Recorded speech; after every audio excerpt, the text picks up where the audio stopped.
Christmas and welcome to QI on Ice. To keep us warm while Jack Frost is nibbling at our chestnuts, my stable is fairly heaving with red-nosed reindeer. Ding dong, it's Sean Locke. And right over Lantern of Ninja, it's Ross Noble. Bless my whistles, it's that merry gentleman, Father Christmas himself, Brian Blessing! Yeah!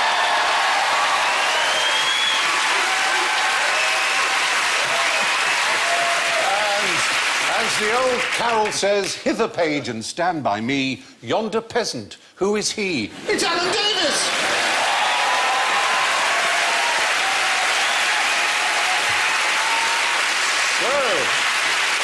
Let's hear your jingle bells. Sean goes... Very nice. Ross goes... How pleasant. Brian goes... And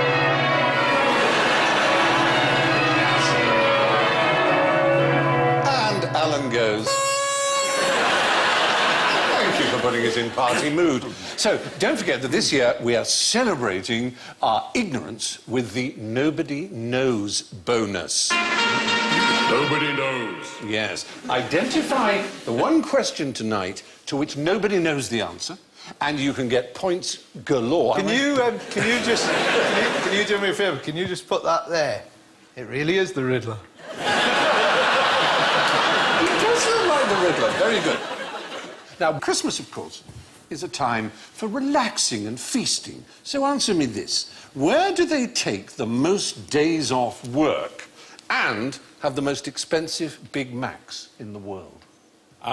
Resolute in Canada, but the Eskimos in wheat. 6 months of the year it's dark there, and they have great big bloody Big Macs. And the wonderful great big steaks and lots of sex. Because they got to shag all the winter, haven't That's they? true. That's like the best voiceover ever. Bloody big Macs, and we'll shag the life out of them. It's a good answer. It's not... This is a country that is themed to our series. Iceland. Iceland is the right answer. It's quite extraordinary how many days off work they take. Per 1,000 people, they take off 367 days in a year, compared to about 20-odd in Britain, and 1 in Switzerland, and probably -7 in Germany. Have they always got a cold? It's not, I don't think it's because they got a cold. I think they just have that attitude to Because they're lazy. Possibly. No, it's the access to all those delicious prawn rings. At such low prices. They just... I'm not going to work today! Oh, I've got another one. I'm not going to work today. And that's how we talk. That is how we talk in Iceland. Very good here. You want some more prawns? He's all frozen. But their Big Mac is more than twice a Big Mac in Britain. It's so expensive that actually McDonald's has now withdrawn from Iceland. But Iceland is a very odd country. Have you been there, Brian? No, I've not. It's one of the few countries I've not been to. It's full of a lot of firsts. It has more Nobel Prize winners per capita than any country on Earth. Do you know how many Nobel Prize winners it's had? 14. Yeah? 1. Yes! 1 is the right answer. But the population is so small, 320,000, which is roughly the population of Croydon, that as a per capita average... There he is. His name is Laxness. He won the 1955 Nobel Prize for Literature. He was the only one who ever won one. But because it's such a small population, it's 4 times more on average per capita than the United States, say. It shows how useless statistics are, really, doesn't it? To be perfectly honest. It also uses 3 times more electricity than any other country on Earth. But what's good about their electricity? Geothermal activity. Yeah, 100% of it is from either hydroelectric or geothermal. So in that sense, it's the cleanest electricity in the world. Doesn't everybody live on the edge? What do you mean, just like... Let's take lots of drugs, let's drive our cars as fast as possible. Literally Live for today. Well, I think fast, die young. Living on the edge in Iceland is just going out in just your pants. I don't think you have to drive a car, even. You're not wearing your thermals for a day. No, on the coast, I mean. I think pretty much everyone lives on the coast. It's also the world's youngest country. What do I mean by that? It's volcanic, so it came up. Geologically, it's the world's youngest country. But it has the world's oldest... Parliament? Yes. 947 AD. And do you know what it's called? Do that voice again. The Yakult. The Yakult. Ye all the Parliament. It's Should we everything. pass laws? No, we're living on the edge. We don't need no laws. We got a prawn ring and all that. What is a prawn ring? Do you know what a prawn ring is? No, I don't. It's prawns arranged Is in a it ring. battered? Or what is it? It's a ring of prawns. It was the original... Run around a bit, that's what the old comics used to say. Run around a bit. I paid for two, there should be one over there.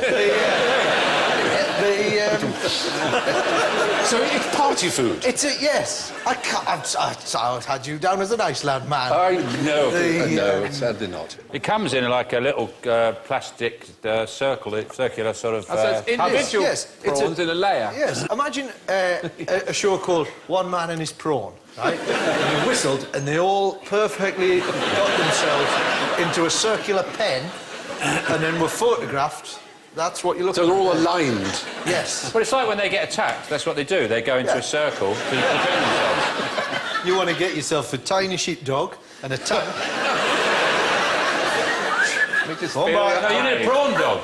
You need a prawn dog. You need a prawn dog, not a sheepdog. Yeah. Of What course. is the I'm a aquatic prawn dog. equivalent of the What are you sheepdog? talking about, Ross? You're talking absolute nonsense. A sheepdog for prawns? You don't get a sheepdog, you get a prawn dog for prawns. Right. That is one, why I keep losing that competition. And two, Right, prawns are all over this shop. that I've got prawns everywhere, Right. and I've been banned from Crufts. Yes. It's appalling. It's appalling. Very good. Forget it.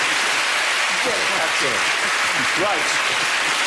The point is, Iceland is a world leader in all kinds of surprising areas. Now, here's something quite interesting. 2 points for anyone who can tell me this. In what way is Iceland's most recent volcano similar to Genghis Khan? I think they're both shag nasties.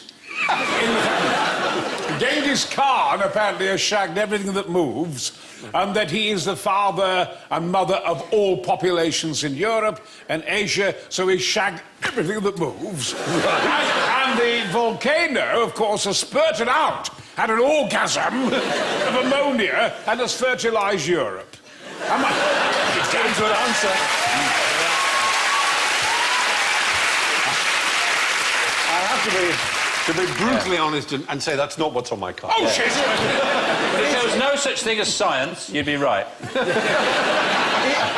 I think I know what it is. Yes, go on. I think, obviously, that volcano stopped lots of transport going on. Yes. He must have stopped something happening, which the volcano stopped happening. You're in this right here. The odd thing is it's both very beneficial, especially at the moment. It's a thing we talk about a lot. Now, that volcano poured out, they reckon, between 150,000 and 300,000 tons of carbon dioxide. So there's a huge amount of carbon came out as a result of it. But, if you remember, no one flew for however long it was, and the lack of flying saved 3 million tons. So, in fact, it was a huge offset of carbon. And in the case of Genghis Khan, he slaughtered his way across the world and had the largest empire the world has ever seen. 4 times bigger than that of Alexander, twice the size of the Roman Empire. And he killed about 40 million people. And the result was there was so little farming that the forests grew back. And you can time a huge benefit to the world from his slaughter. But that's rather extraordinary, isn't it? So what do we have to pronounce? Now, yes, that's what I was... How did you know that I was going to ask that as a supplementary question? I thought you already did. Oh, did I already say it? Oh, that or I read it off the Oh, you author. read it off the author. You great big cheater. There. I would now like you to pronounce the name of the volcano, and it's written up there for you. Oh, God, no. Prawn rings. You should have been a newsreader. With your accent, you've got the best chance. It looks a bit like that, yeah? Any thoughts? Ye Jaff Yally Jockcrow. Yeah. Brian, have a guess.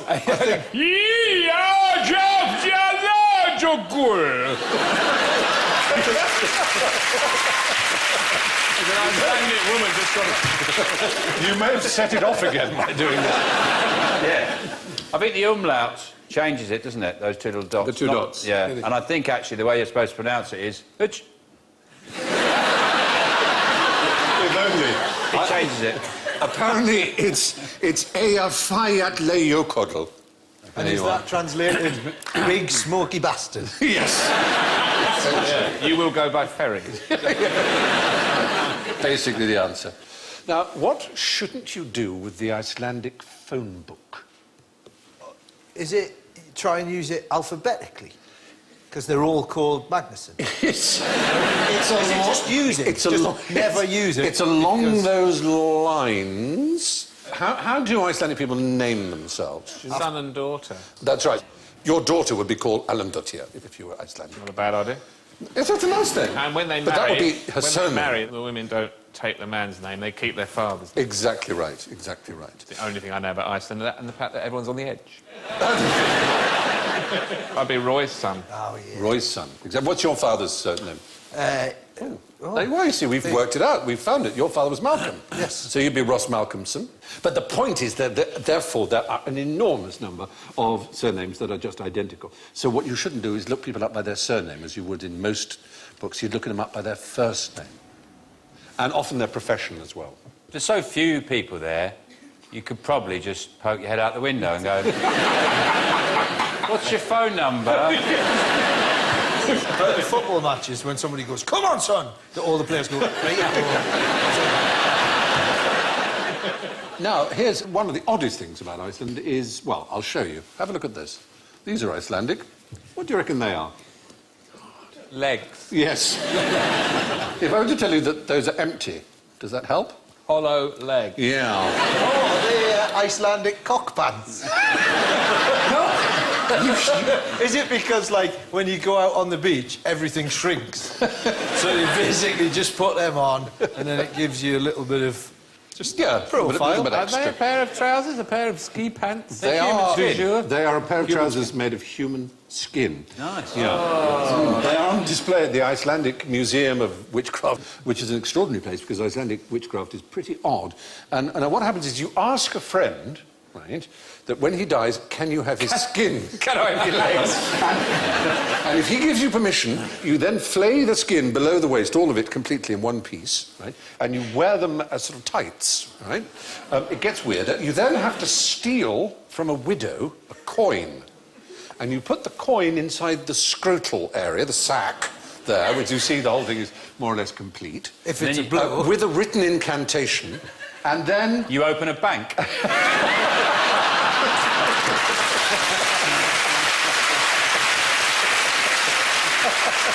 And that's how the Icelandic economy works. Yes. Well, then apparently, well, sort of do, because then the scrotum apparently fills with money. So that's the incantation. They're sort of necropants. There is an official word for them. Necropants. Yeah, dead pants, yeah. That's the sort of thing you see advertised at 3 o'clock in the morning. Eurosport. Do you want necro pants? The Icelandic name is Nabrok. But we were talking about the Icelandic phone book. I've got another interesting thing about phone books. I've got a little task for you to do, a little Christmas party game. I've got these phone books here, and what's happened is they've been interleaved. That's all it is. There's no glue or anything. They've literally, like a pack of cards, one page inside another. So it's two... It must have taken ages. So it did. Our props people are very proud of their work. There you are. We'll share. All I want you to do, you've got ropes there, is just pull them apart. So you can take one each. Can't be done. Go on, pull them apart. It can't be done. Go on. There you go. Try. You can't, can can't you? be done. You on, literally can't. It's quite extraordinary. Strong as Brian is, Go on, try and pull, Brian, pull. all it is...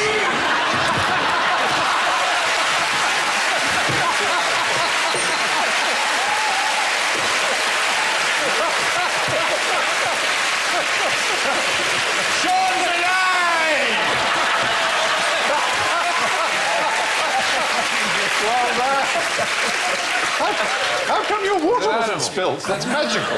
Yes, it's an old trick. Me and Brian have been doing this trick for years. But that is, I think, proof I'm trying to positive. sit on the top of my tipped-up chair. A man as strong as Brian, he may be able to pull Sean off his chair, but it can't be done. In fact, you need £8,000 of force in order to do it. Really? It really is quite bizarre. It's friction. And it's just replicated each time. I know, it's so sad. This If time you it's- loosen them... This time it's me. This time it's personal. having a tantrum.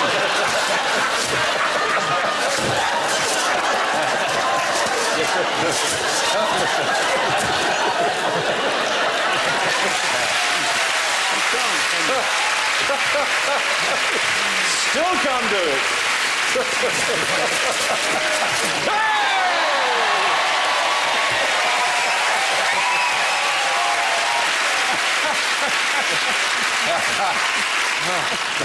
Has anyone got a lighter? No.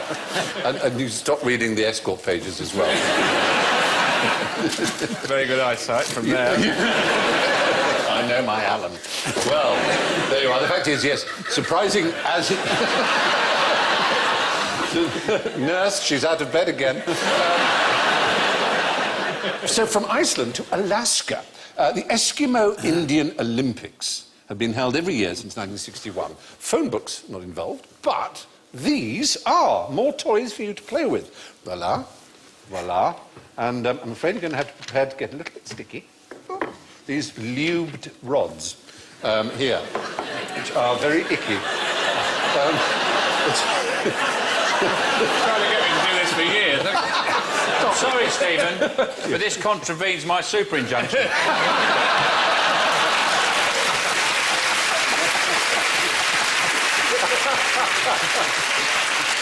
All you have to do is try and work out what the sports are in the World Eskimo Indian Olympics, as they're now officially called. Well, that's obviously...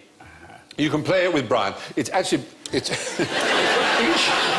each one of these games is... It's like most games, is there really basically to hone the skills you need for the environment in which you live. Is this a two-person game? It's a two-person game. Is it fire? Is it fire? No, leave the string for the moment and grab the stick and...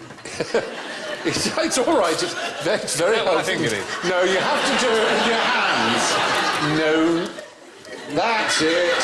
And it's the one who can basically, without twisting or jerking, the one who can get the stick off the other. Oh, Christ, I've got no chance.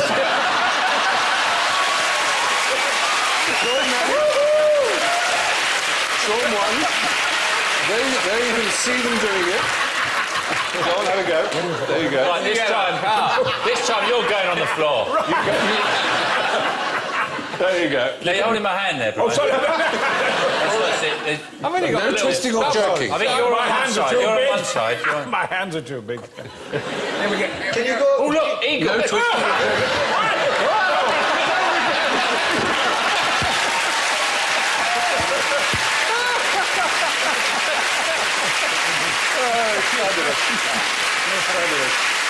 And we have the string game yet to play, which is another game. Right. Let me guess, we have to wrap it round our balls. No, you don't. You do have to wrap it around an organ. Oh, that's it. Fortunately, not an organ of generation. An auditory organ, one of your ears. Each wraps it round the ear. You wrap the other end down your ear, and you pull. Like so. Go on, boys. Be brave. Put it around your ear. It's a pain endurance test. I'll go around the other ear. Oh, look what happened to his ear. I don't want that to happen to my ear. As you can see from the photograph, it's an endurance and pain are really the... you've got glasses on, of course. I don't know if that helps. They've got quite springy ears. Have you got springy ears? Springy ears. Is that an advantage or a disadvantage? I think it's a disadvantage because they're very, very springy. No, whoa! I declare the winner there, Brian. Who's been winning on your side? Yeah. He's got it You've turned tied it in into a his hair. plait. I cheated, look, I tied it. You definitely cheating. These are official sports of the Eskimo Olympics. But it's a very fine part of the world. That if you've ever been there, very beautiful. Very beautiful. You've been there, I'm sure. Yes. Icy wastes. You were telling me a very interesting thing, which I didn't know, about Canada. Yes, I went on an expedition to the North Pole in 2004. It goes to 70 degrees below zero and 60 degrees wind chill factor. And I mean, when you want to have a pee, you've got 25 seconds to have a piss, otherwise your cock will fall off. And the thing is...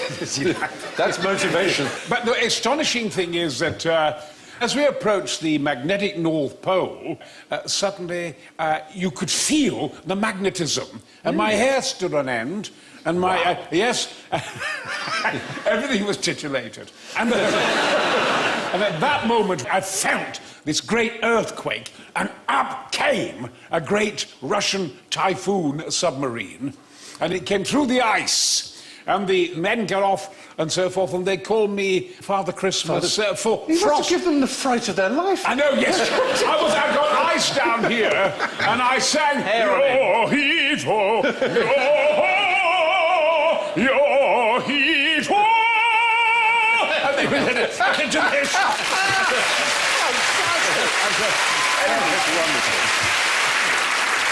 Very, very good. Now, in 1845, Sir John Franklin led an expedition to the Arctic to discover the Northwest Passage. A group of his men set off across the ice with a sled load of button polish, handkerchiefs, curtain rods, and a writing desk. Why? What were they doing?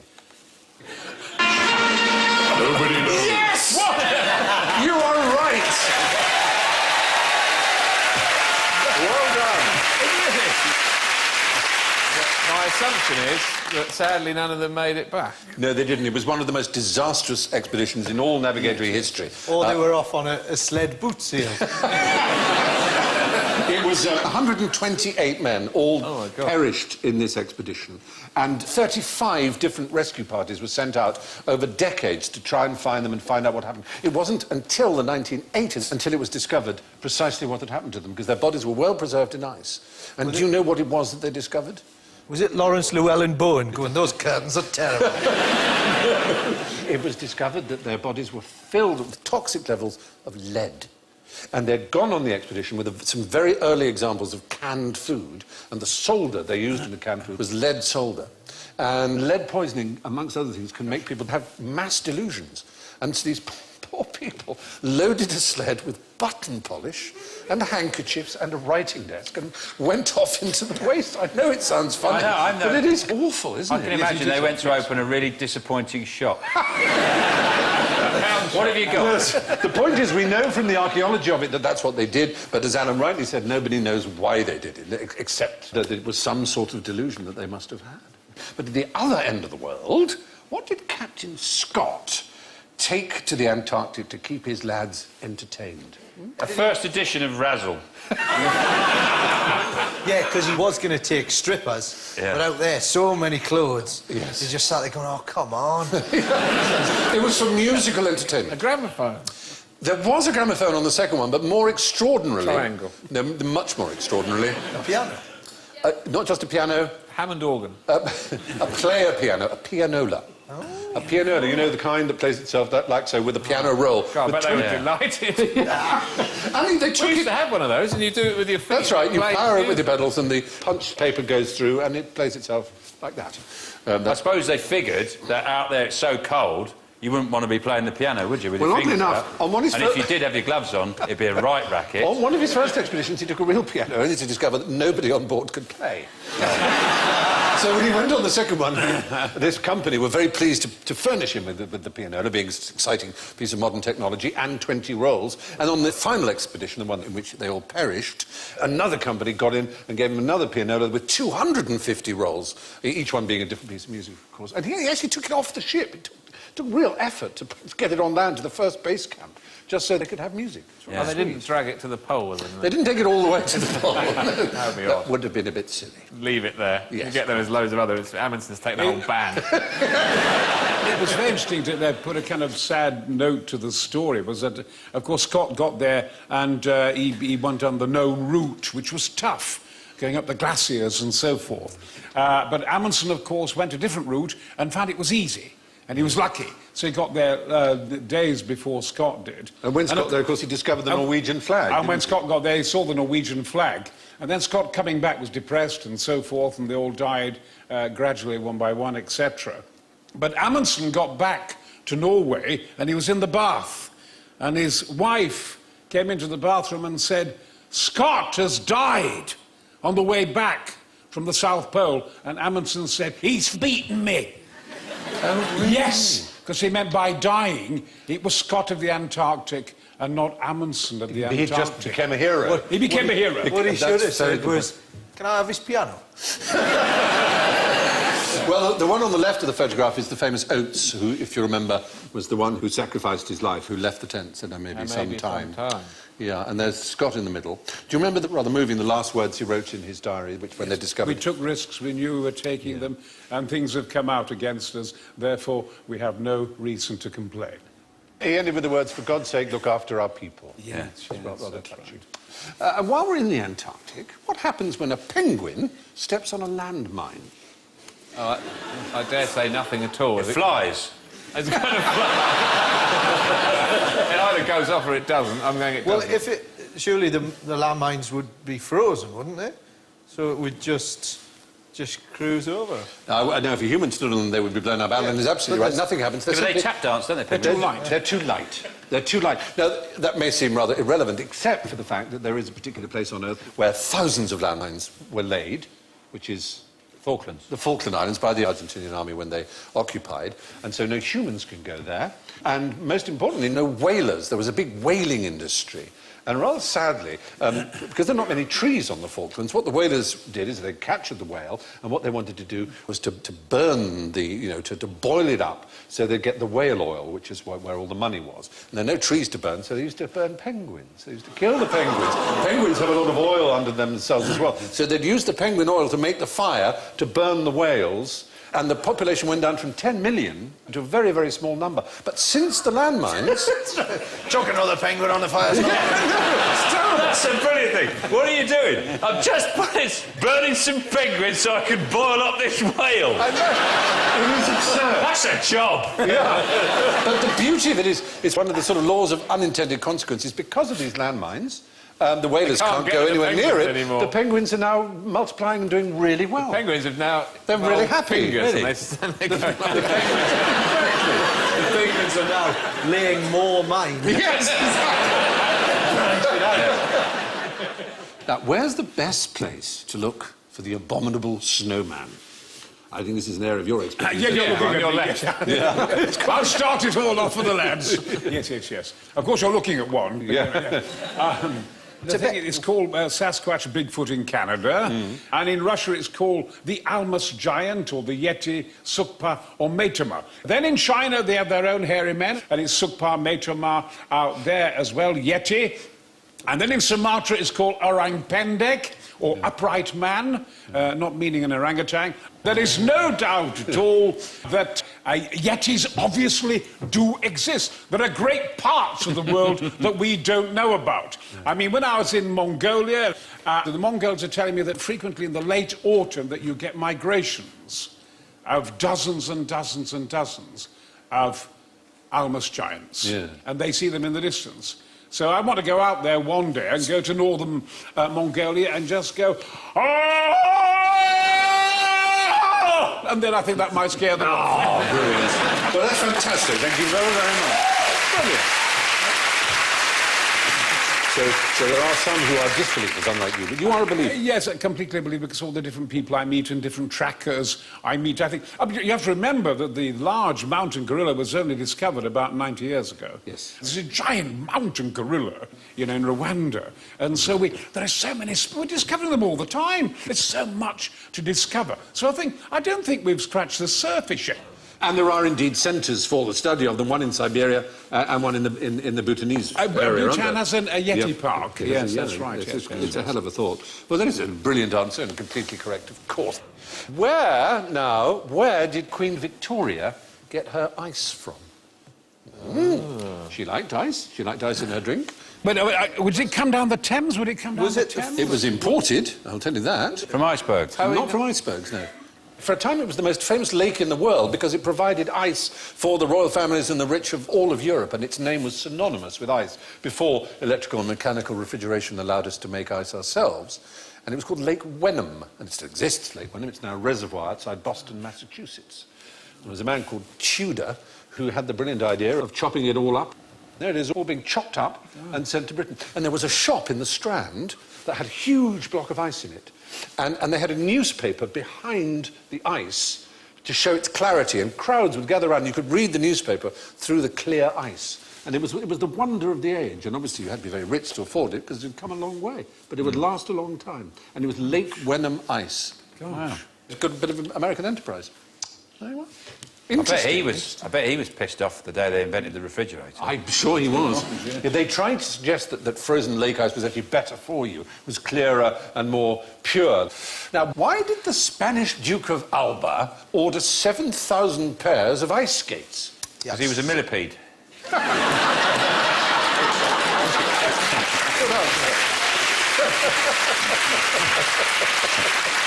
Can't see from that picture. Thousands of legs. Any thoughts as to why he might have ordered 7,000 pairs of ice skates? He wanted to wipe it out. He wanted, I hate ice skating. I'm going to buy all the boots, and it'll just die out. We're talking the 17th century. That's what I'd do. We're talking the 17th century. The Pope... I'd do it for show jumping, though. Right. So I'd buy all the horses. Why don't you And all just those funny blocks that look like walls you've never seen before. Buy all those. And then the show jumping will be finished forever. So you think he was trying to wipe out ice skating as a sport? Yes, yeah. Be a good James Bond plot, wouldn't it? We're in the 17th century. Instead of trying to take over the world, I'm trying to stop show jumping. James Bond's got to get me and kill me before... The trouble is, though, you've got all them obstacles. You've got all them obstacles in your garden, and you've bought the horses. They're gonna... It's in their nature. They're gonna be doing it in the garden. Yeah. You'll Brought look it on out, be yourself. entertained. Hoisted by my own petard. Exactly. Yes. Is it to do with the Inquisition? Not quite the Inquisition. It was to do with the Pope, who, in his glory and humility and wisdom and Christian charity, sentenced the entire population of the Netherlands to death for heresy because they'd gone... He thought it through. Because they'd gone Protestant, he decided that they should all die. And Spain, being a Catholic kingdom, decided they would be the ones to invade the Netherlands. And the enterprising Dutch, in one battle, when it was very, very cold, the Spaniards attacked them, and the Dutch came out on skates because they were used to skating up and down their canals and things, and they left hundreds of Spaniards dead. And Duke of Alba determined that this should never happen again, so he ordered 7,000 pairs of ice skates so the Spanish army should be prepared for war on ice. It was never used. Now, I'll tell you what, Practice. there is a Saturday night programme. It's Celebrity War on Ice. Isn't it great? Here come the Spanish. They've never skated before. Look out, Manuel. It's cold. It is true entertainment. But there you are. That's a true story and an interesting one. Well, you've all done very well. So you can have a reward, and this is an ice cream, and I want you could pass yours to Sean there, and then keep one for yourself. Thank you. Brian, and spoons as well. Well done, Alan. Very good. It is ice cream. Yeah. I love a long spoon. Yeah. And I just want you to give me some tasting notes on it. Basically, tell me what you think about it.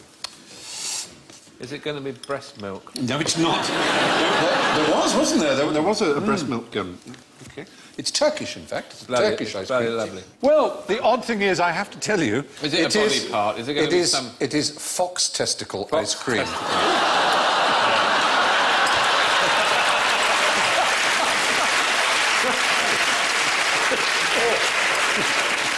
I knew it. I'm a slave to a fox's bollock cream. Well, I'm playing with words here because it's not actually from the testicles of a No fox. wonder, this is the first time... I'm sorry to disappoint you. Its actual name in Turkish, if I get this right, is Salepi Dondurma. And it means, fox testicle, Salep, it means the same as an English word that we use for a flower from the Greek for testicle, which is orchis. And the orchid, because of the shape of its root, comes from the word testicle. And this is made from a particular orchid. So, do you like the taste of it? It's delightful. Yeah. It's better than a kick in the orchids. Hey, exactly right. Or even the testicles. We call it the early purple orchid. But I'm glad you like it. It is a delicacy, but unfortunately it's becoming an endangered orchid. It's now illegal to export it, I know.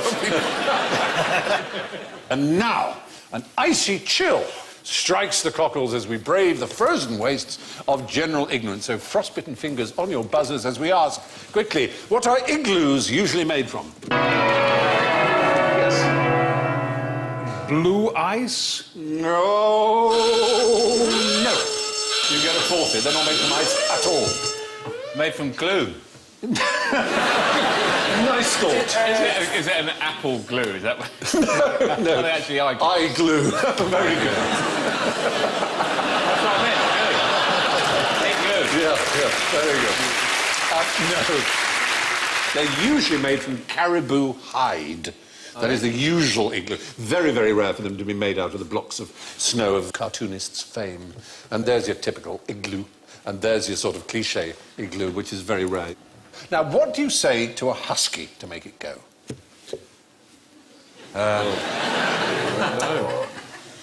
General, I like that's a good shot. Most people think that you're supposed to say... Mush. Mush. Ah. But in fact, that's for years that hasn't been said. And mush actually comes from the French mush, just meaning go. I thought it was like Cockneys. Come on, mush. Oh, yeah, mush. Come on, Doug, all in. Yep. So there's trends in what huskies respond to. Very much so. So the huskies, if you say mush now, they just go, oh, that's so... so last year. You've got to say, like, wicked or sick. Well, possibly wicked or sick. You basically say hike on or hike or something like that. The fact is they're so keen to do it, aren't they? Yes, yeah. I mean, it's quite extraordinary. They get fantastically excited and happy. And it is one of the most exhilarating things that you can do. It's fantastically good fun, isn't it?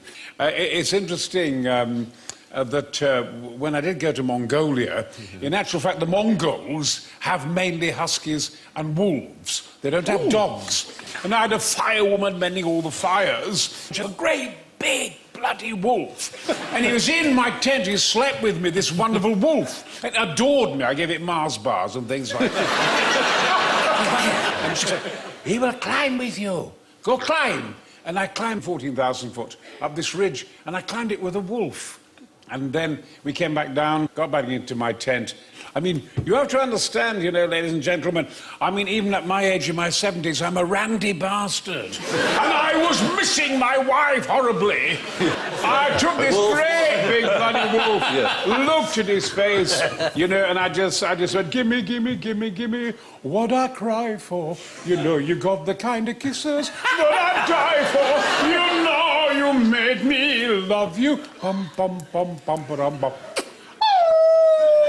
And he absolutely adored me. Right. Wow. Right, you know earlier you were saying you don't suffer from altitude sickness. No, I don't. I think you do. Well, I think we've worked out. We know why Brian's huskies were going so fast. Hey! Quick, he's getting Morris. Oh, dear God. Huskies are thinking the whole time. They're all the time they're pulling it. Yeah. He's still there! Come on! Bastard, he's fast! Well, they are extraordinary animals, as you know. A 73-strong team once pulled a 10-ton truck. They're pretty impressive animals. amazing. Now, what can you see here? Have a look. What's that? Oh, Yeah. It's not what you think it is. It's not the Loch Ness Monster. It's a hoax. Yeah, it's a forgery. It's a I'm sorry, it's very a forgery. famous hoax. Do you know why the forgery was made? Yes, I Getting do, the because I prize. read a Was bloody there a book prize? about There the must Loch have been a Ness cash Monster. prize for getting the It people. wasn't messy. that, actually. It was revenge, oddly enough. It was a journalist. I'll give you his name. Marmaduke Weatherall. Marmaduke Weatherall. Yes, yes, of course. He was... shut up, I know something. I actually know something, yes. Marmaduke Weatherall was he was a big game hunter. And he was... there was a competition. One of the pits... Shut your face! There was years and years I've waited. I know about Marmaduke Weatherall. And years. And I remember at the time I thought, that's going to come in handy sometime. And then I thought, probably not, but it turns out it is. There was a competition by one of the newspapers to prove that the Loch Ness Monster existed. Yes. So Marmaduke Weatherall cut the legs off a hippo and he made fake footprints with the severed hippo legs, and then presumably he got found out. You say no, I'll punch you in the face. No, you're really close. You're really close. The point is, he wanted the prize. He was fooled by the artificial hippo footprints. Oh, you say and he went to the Daily Mail and said, I found these footprints, here they are. And the Daily Mail published them. The Natural History Museum saw them and said, this is a fake, these are hippo footprints.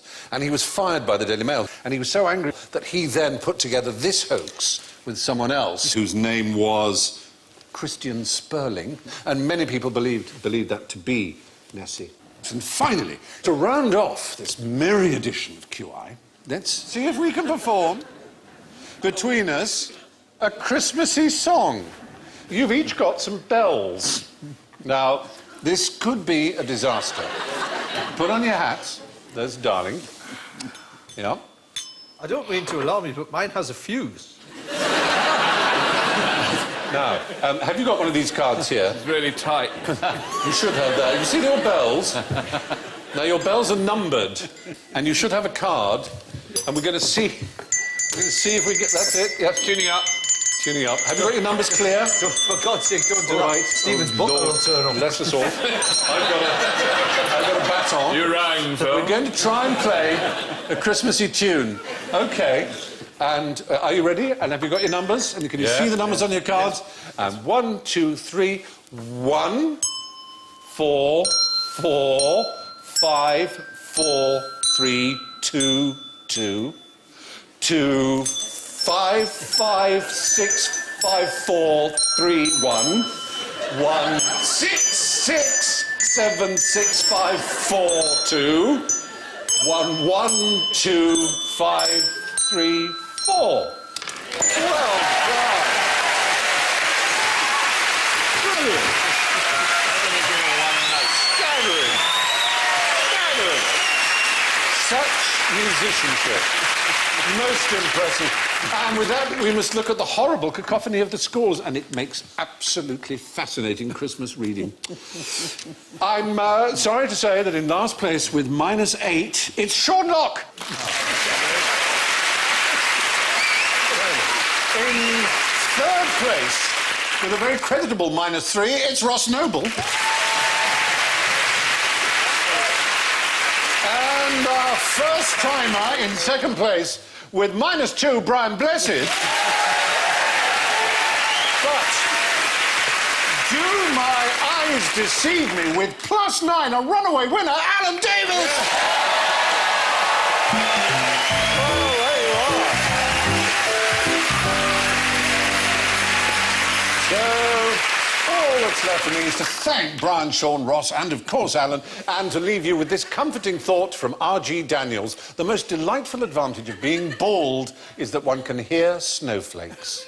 Good night, and a very Merry Christmas.